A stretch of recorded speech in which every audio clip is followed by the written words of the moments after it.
हम लोग बहुत श्रद्धा से और प्यार से माँ साहब बोलते हैं।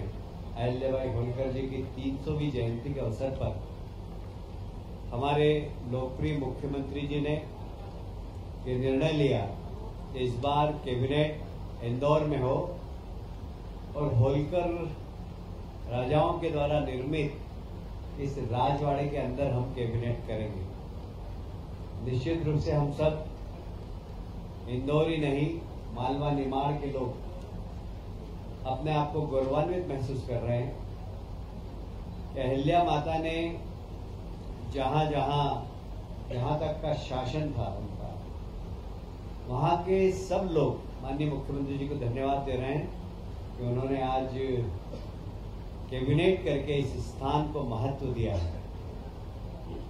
और मैं भी यहाँ का जनप्रतिनिधि हूँ, इसलिए माननीय मुख्यमंत्री जी को धन्यवाद देता हूँ। आप सभी जानते हैं कि हमारे देश के यशस्वी प्रधानमंत्री जी ने 4 मजबूत स्तंभों की बात की है: युवा, महिला, किसान। इसमें से महिला सशक्तिकरण ये हमारा एक बहुत महत्वपूर्ण विषय, और ये पूरा की पूरा माँ साहब को समर्पित है, अहिल्या माता जी को समर्पित है। और उनके ही सम्मान में 31 मई को देश के यशस्वी प्रधानमंत्री नरेंद्र मोदी जी भोपाल पधार रहे हैं और 2 लाख महिलाओं के सम्मेलन को संबोधित करेंगे।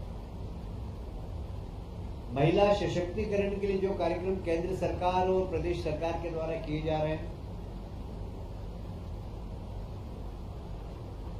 जिस प्रकार महिला कामगारों के लिए औद्योगिक क्षेत्र में उनके आवास की व्यवस्था केंद्र सरकार और राज्य सरकार के सहयोग से सभी औद्योगिक क्षेत्रों में महिला कर्मचारियों के लिए आवास बनाने का निर्णय आज कैबिनेट ने भी लिया है। और माननीय प्रधानमंत्री जी इस विषय में विशेष रुचि ले रहे हैं, इसलिए केंद्र सरकार से भी हमें सहयोग प्राप्त हो रहा है। वहीं माननीय प्रधानमंत्री जी भोपाल और इंदौर की, भोपाल से ही मेट्रो ट्रेन का भी लोकार्पण करेंगे, इंदौर और भोपाल, और साथ ही दतिया एयरपोर्ट और सतना का एयरपोर्ट, उन दोनों का भी वहीं से लोकार्पण करेंगे। माता जी के जो 300 जयंती पर 20 मई से 31 मई तक काफी कार्यक्रम है। कल पता नहीं आप लोगों ने नाटक देखा कि नहीं देखा, अद्भुत नाटक था। मतलब प्रहलाद भाई और हम जरा कठोर माने जाते हैं, हमारी आंख में आंसू बहुत कम आते हैं, हमारे कारण बहुत सारे लोगों को आ जाते हैं, पर कल वहां हमें भी आंसू पोंछना पड़ा। इतना जबरदस्त नाटक था। माननीय मुख्यमंत्री जी ने वहीं पर निर्णय लिया कि प्रदेश के जहां जहां जो शहर मांगेगा वहां पर ये नाटक हम कराएंगे, और उसके प्रोग्राम भी बन गए हैं। कालिदास संस्कृति अकादमी उज्जैन में भी होगा। महिदपुर में देवी अहिल्या केंद्रित महिला कवि सम्मेलन होगा। ग्वालियर, भोपाल, बैतूल में यही महानाट्य प्रस्तुत किया जाएगा। इंदौर में एकल कविता पाठ व सांस्कृतिक गतिविधियां लगातार चलेगी। देवी अहिल्या केंद्रित महानाट्य श्री योगिनी अहिल्या, ये भी अब एक बार फिर से लता मंगेशकर ऑडिटोरियम में होगा। राजवाड़ा परिसर में माता जी के लिए एक समर्पित महिला सशक्तिकरण के लिए भी कार्यक्रम होगा। राहवीर योजना जब कभी भी एक्सीडेंट हो जाता तो साधारणतः लोग देख के और आगे बढ़ जाते हैं। हमारे देश के प्रधानमंत्री को भी इसकी चिंता थी और हमारे प्रदेश के यशस्वी मुख्यमंत्री जी ने भी इस पर चिंता प्रकट की। मुझे कहते हुए गर्व है कि अब कहीं पर भी एक्सीडेंट होगा, जो भी राहगीर रोक कर उस घायल व्यक्ति को अस्पताल तक पहुंचाएगा या उसको प्राथमिक स्वास्थ्य केंद्र तक पहुंचाएगा, उसको 25,000 रुपये सरकार की ओर से मिलेगा। उसको तत्काल 108 एम्बुलेंस पर फोन भी करना होगा। और ये राहगीर योजना निश्चित रूप से बहुत सारे लोगों की जान बचाने में बहुत महत्वपूर्ण भूमिका अदा करेगी। और जब जिस व्यक्ति को पुरस्कार मिलेगा उसको पुलिस परेशान भी नहीं करेगी। एक निर्देश शासन की ओर से है कि जो भी व्यक्ति घायल व्यक्ति को उपचार के लिए या उसकी जान बचाने के लिए सहयोगी बनकर सामने आए, पुलिस उसकी सहयोगी बने, उससे प्रश्नवाचक चिन्ह नहीं करे।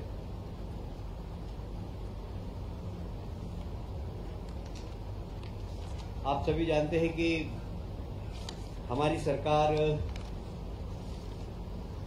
किसानों को उनकी आय दुगनी हो, और इसलिए आपने देखा होगा कि एमएसपी हम लगातार बढ़ा रहे हैं। जहां एमएसपी बढ़ा रहे हैं वहां पर हम किसान के उत्पादन को खरीद भी रहे हैं। और इसलिए इस बार हमारी सरकार ने एमएसपी तो 2400 और 2500 रुपये निर्धारित की गई थी। हमारी सरकार ने 75 रुपये प्रति क्विंटल बोनस देकर 2600 रुपये प्रति क्विंटल में खरीदा। और इस बार रिकॉर्ड खरीदी हुई है, जो पिछले वर्ष की तुलना में लगभग 30 मीट्रिक टन अधिक, लगभग 62% अधिक है। 30 लाख मीट्रिक टन अधिक है, जो 62% पिछले बार की तुलना में अधिक है। मुझे ये कहते हुए बहुत प्रसन्नता है कि लगभग 20,000 से 20,000 करोड़ रुपया किसानों को बांटा गया, उनका पूरा उत्पादन खरीदा गया। 9 लाख किसानों से टोटल खरीदा गया है। और माननीय मुख्यमंत्री जी ने, विभाग के अधिकारी और माननीय मंत्री जी को भी धन्यवाद दिया है, और पूरे मंत्रिमंडल ने मुख्यमंत्री जी को इस अच्छे कार्य के लिए बधाई भी दी है।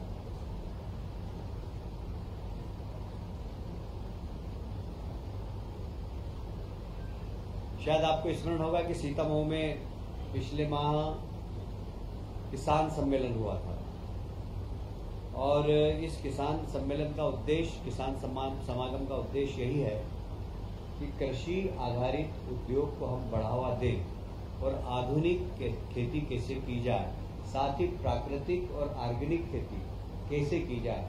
वहाँ न सिर्फ प्रशिक्षण दिया जा रहा है, इसका मार्केट भी डेवलप हो। इसके लिए किसान समागम पिछले समय बहुत ही सफलतापूर्वक सीतामऊ में संपन्न हुआ है। दूसरा हमारा इसी प्रकार का किसान समागम नरसिंहपुर में 26 से 28 मई के बीच में होगा, जहां कृषि आधारित उद्योग पर चर्चा होगी। उसी प्रकार क्रॉप पैटर्न बदलने का मार्गदर्शन देंगे उन्हें।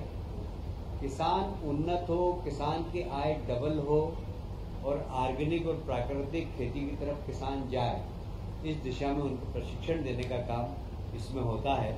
और साथ ही वैल्यू एडिशन कैसे हो सकता है, गांव के अंदर ही छोटे उद्योग, बड़े उद्योग, किसान सिर्फ उत्पादन नहीं करे, रोजगार देने वाला व्यक्ति भी बने, इसके लिए भी वहां पर प्रशिक्षण देने का काम हम लोग करने वाले हैं।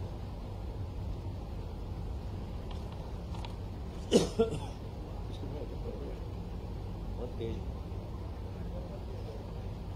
या कम कर दो।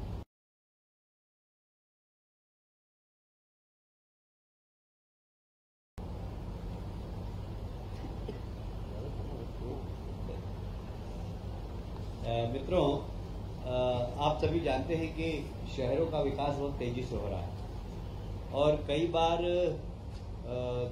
दो शहरों के बीच में यदि विकास करना हो तो कौन सी एजेंसी करे, ये हमेशा एक प्रश्न चिन्ह उठता है। जैसे इंदौर के लिए हमको अंतर्राष्ट्रीय एक एयरपोर्ट चाहिए।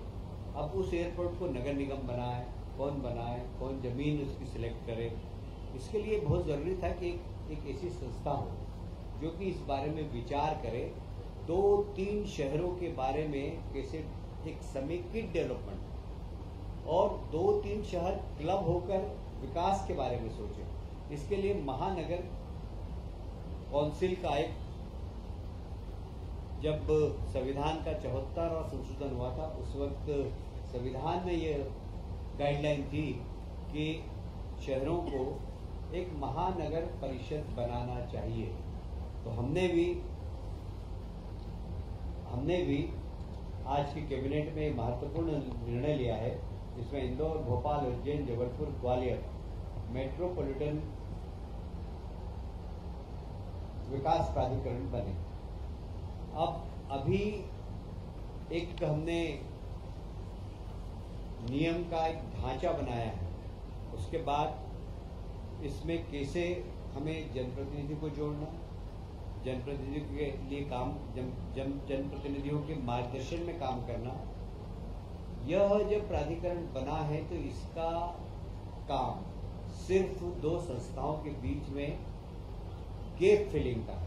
इससे नगर निगम का काम प्रभावित नहीं होगा, प्राधिकरण का काम प्रभावित नहीं होगा, वो अपने क्षेत्र में काम करते रहेंगे।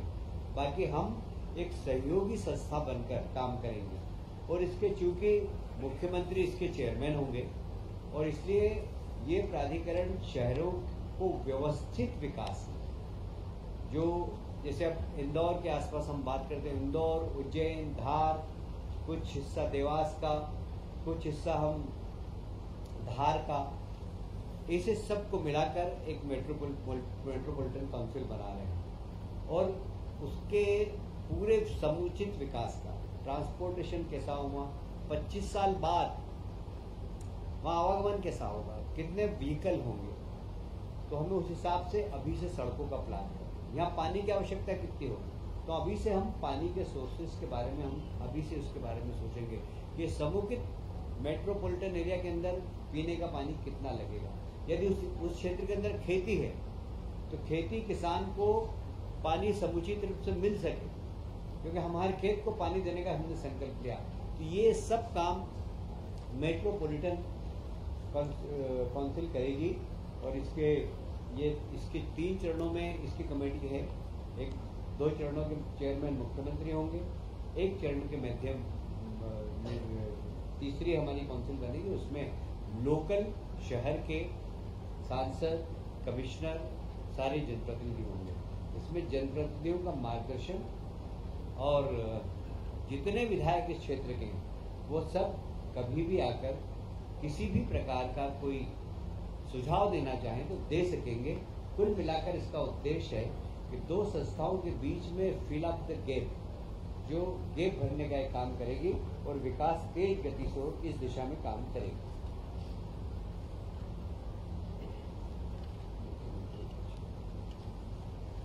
मित्रों, स्वच्छ भारत मिशन देश के प्रधानमंत्री जी ने चालू किया है और उसमें नगर निगम, नगर पालिकाओं को काफी धनराशि भी आवंटित की गई।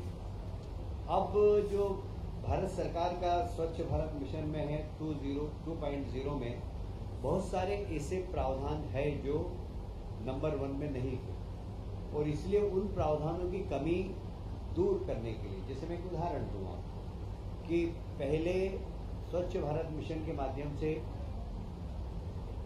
कचरा कलेक्शन के लिए गाड़ियां आ गई। अब उनकी लाइफ 3 साल है, 4 साल है, हमको नई गाड़ी खरीदना है। नई गाड़ी खरीद करने के लिए स्वच्छ भारत 2.0 में वो प्रावधान अब नहीं है और इसलिए हम अब मुख्यमंत्री शहरी स्वच्छता कार्यक्रम हम वापस चालू कर रहे हैं। पहले ये हालांकि 2012 में चालू किया था, पर इसको बाद में जब स्वच्छ भारत मिशन आया तो यह शून्य हो गया था, क्योंकि वो बहुत बड़ी राशि भारत शासन से आ रही थी। पर अब आवश्यकता है इस बात की। जैसे अब ड्रेनेज के अंदर मेन होल में व्यक्ति नहीं घुसे, उसके लिए मशीन खरीदना है, तो नगर निगम के पास पैसा नहीं है। और स्वच्छ भारत मिशन जो भारत सरकार का उसमें प्रावधान अब नहीं है सेकंड पार्ट में। तो हम मुख्यमंत्री स्वच्छता कार्यक्रम के अंतर्गत वो मशीन उनको उपलब्ध कराएंगे। कुल मिलाकर स्वच्छ भारत मिशन लगातार तेज गति से चलता रहे, और इसलिए इसके सपोर्ट के लिए ये मुख्यमंत्री शहरी स्वच्छता कार्यक्रम के अंतर्गत हमने आज कैबिनेट में निर्णय लिया है। पहले चरण में हमने 277 करोड़ का ऐसे प्रावधान किया। हालांकि ये राशि मुझे अभी कम दिख रही है, इसलिए आज मैंने कैबिनेट में कहा भी है कि मुख्यमंत्री जी ये राशि बढ़ाना पड़ेगी, क्योंकि बहुत सारे नगर निगमों में बहुत सारे सामान नहीं है। मैं जहाँ भी जाता हूँ, पर ये इसकी शुरुआत हो गई है। पैसे के तो कभी भी आ सकते हैं, 12 महीने हम लोग कैबिनेट करते रहते हैं, और पर यह एक अच्छी शुरुआत हुई है कि स्वच्छता मिशन जो केंद्र सरकार का वो तेज गति से चलता रहे। आज एक महत्वपूर्ण निर्णय और हुआ, फिर उसको वैसे कर दो, जैसे ऊपर कर दो।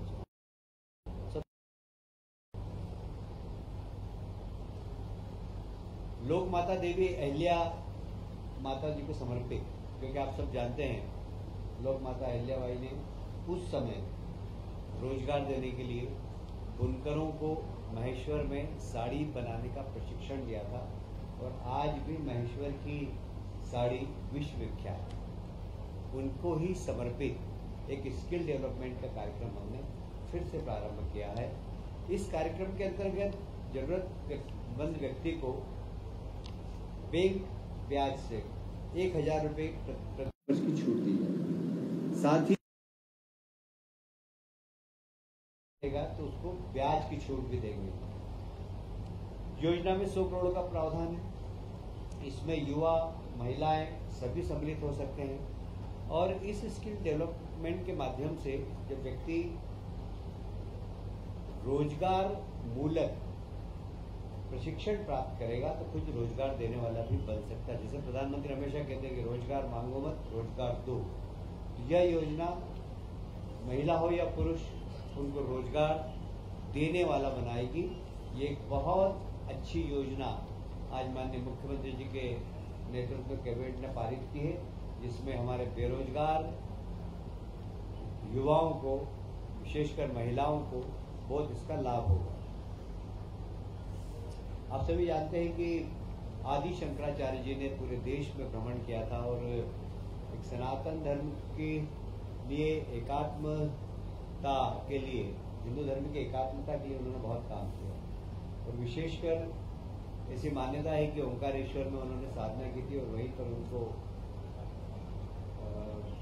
मतलब ईश्वर के दर्शन भी हुए थे, दर्शन प्राप्त किए थे उन्होंने। इसीलिए हमारी सरकार ने वहाँ पर आदि शंकराचार्य जी की एक बहुत बड़ी 108 फुट प्रतिमा का तो उद्घाटन कर ही दिया है, पर अभी उसके आसपास बहुत सारे काम हमें करना है। जैसे उनके जीवन से संबंधित, उनके साहित्य से संबंधित, और सनातन परंपरा के अनुसार किस प्रकार हमारी पुरातन परंपराएं थी, उस सब के विकास के लिए आज 2100 करोड़ रुपए का एक प्रावधान किया है, जिसमें वहाँ लोग प्रशिक्षण ले सकेंगे, वहाँ लोग रहकर अध्ययन कर सकेंगे, लाइब्रेरी होगी, वहाँ रिसर्च मतलब लोग शोध कर सकेंगे, और एक ऐसा केंद्र बन रहा है वो, जो कि एक टूरिज्म के लिए भी बहुत अच्छा होगा।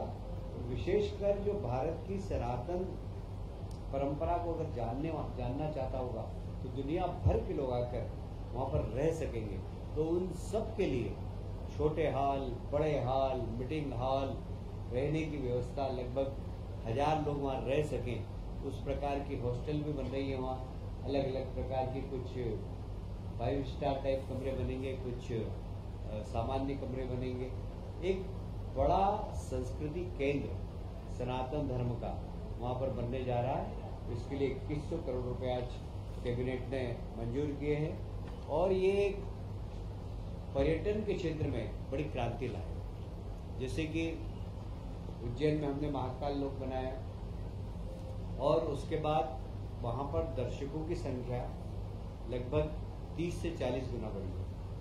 और वहाँ की अर्थव्यवस्था का चक्र 10 गुना बढ़ा। मतलब इकोनॉमी पूरी, उज्जैन की पर कैपिटा इनकम बढ़ गई। ये भी निमाड़ के क्षेत्र में जब पूरा बन जाएगा, वहां पर 3D सिस्टम के माध्यम से आदि शंकराचार्य ने पूरे देश में घूमकर किस प्रकार, ऐसा लगेगा उनको कि हम आदि शंकराचार्य के युग में आ गए। इस प्रकार का एक संग्रहालय बनेगा वहां पर।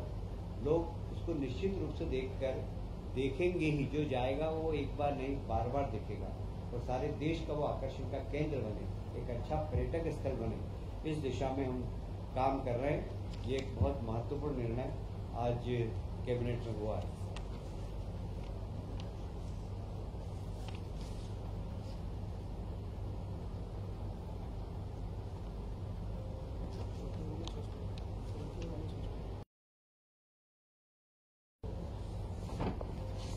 जैसा कि मैंने अपने बात के प्रारंभ में ही कहा था कि वर्किंग वुमेन हॉस्टल सब इंडस्ट्रियल एरिया के अंदर हम बनाने का निर्णय लिया है। अभी प्रथम चरण में हमने उद्योगपुरी जिला के अंदर लगभग 66 करोड़ का निर्णय लिया है, पीतमपुर में 76 करोड़ का, मालनपुर में 29 करोड़ का और औद्योगिक पार्क मंडीदीप में 77 करोड़ का। ये अभी हम हमारे बजट में से कर रहे हैं।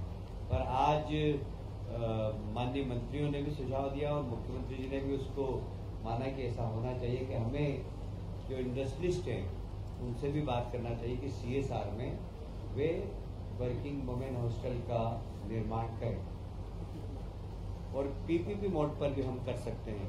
इस सब दिशा में हम लोग काम करेंगे।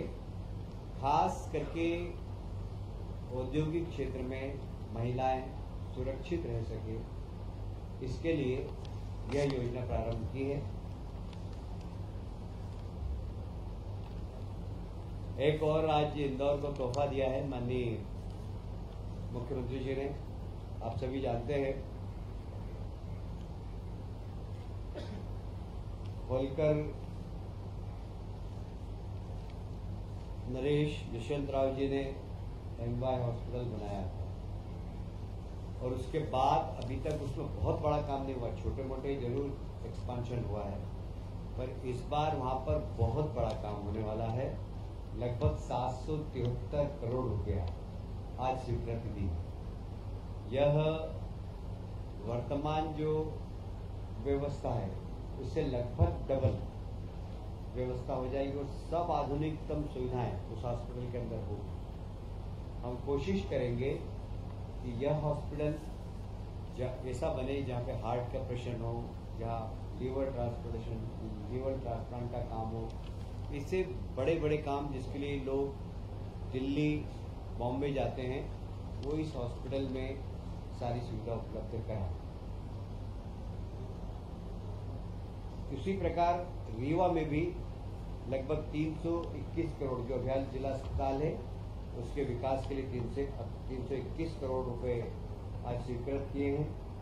और यह एक इंदौर ही नहीं, इंदौर मालवा ही नहीं, निमाड़ी नहीं, पूरे सेंट्रल इंडिया के लिए जो गरीब हैं, जो मध्यम वर्गीय हैं, उनके लिए एक बहुत बड़ा तोहफा होगा, क्योंकि मेडिकल सर्विसेज आजकल बहुत महंगी होती है।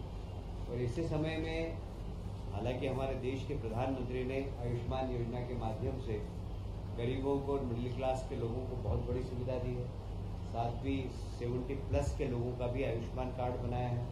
वह कोई भी व्यक्ति हो, उसके किसी भी परिवार का हो, उन सब का बनाने का काम किया। एक बहुत बड़ी उपलब्धि है माननीय प्रधानमंत्री जी की। और फिर भी मिडिल क्लास के व्यक्ति के लिए मुश्किल हो जाता है जब गंभीर बीमारी से पीड़ित हो जाता है। तो यहाँ पर हम इस हॉस्पिटल के अंदर जब 773 करोड़ का खर्च कर रहे हैं, तो आधुनिकतम सारी चिकित्सा सुविधा यहाँ पर हो, इसके लिए हम लोग प्रयास करेंगे। आज की कैबिनेट में यही निर्णय हुए थे।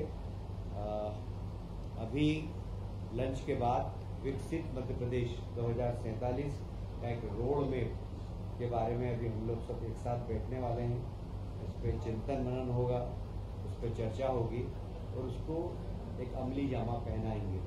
तो इसके बाद भोजन के पश्चात हम 2-3 घंटे फिर से बैठेंगे और माननीय प्रधानमंत्री जी का जो सपना है 2047 में भारत एक सशक्त भारत बने, उसमें राज्य सरकारें किस प्रकार अपनी तैयारी करती है, उस तैयारी को हम लोग कर रहे हैं। और इसमें माननीय प्रधानमंत्री जी का मार्गदर्शन और माननीय हमारे मुख्यमंत्री जी की कल्पना, दोनों पर हम आज बैठ के चर्चा करेंगे। आप सब लोगों को मैंने अभी कैबिनेट से संबंधित सारी जानकारियाँ दी हैं। मैं आप सबको धन्यवाद देता हूँ। यार ये कैबिनेट का विषय नहीं, और कुछ पूछना है जी। उसके बाद फिर बैठेंगे। मैं आग्रह करूंगा मुख्यमंत्री जी खुद बैठे।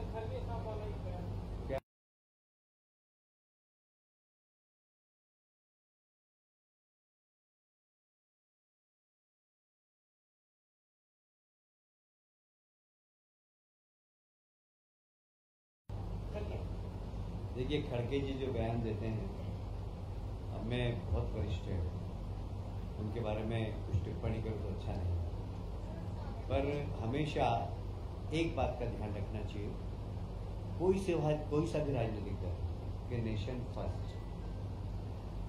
दुर्भाग्य से लोग ऐसे ऐसे विषयों पर देश के अंदर राजनीति कर रहे हैं जिस पे नहीं होना चाहिए। मुझे याद आता है अटल बिहारी वाजपेयी को। कल शरद पवार जी ने भी अपने भाषण में कहा कि जब नरसिंह राव जी प्रधानमंत्री और मानवाधिकार का हनन हो रहा है जम्मू कश्मीर में, इसको लेके एक सख्त नोटिस यूनाइटेड नेशन ने दिया। नरसिंह राव जी पस्त हो गए थे क्योंकि प्रतिबंध लगने वाले। उस समय नरसिंह राव जी ने अटल जी से कहा कि इसका नेतृत्व आप करें। सलमान खुर्शीद विदेश मंत्री, उसमें अटल बिहारी वाजपेयी जी ने यूएन में भारत का पक्ष रखा। शरद पवार जी भी उस मंत्रिमंडल में शामिल थे। कल शरद पवार जी ने इस बात का जिक्र भी किया। जब देश की बात हो तो हमें राजनीति नहीं करनी चाहिए। तो इसलिए खड़गे जी जो बोल रहे हैं, राहुल गांधी जी जो बोल रहे हैं, देश की जनता समझ रही, मैं उसके ऊपर कोई टिप्पणी करूँ ये मैं उचित नहीं। Thank you.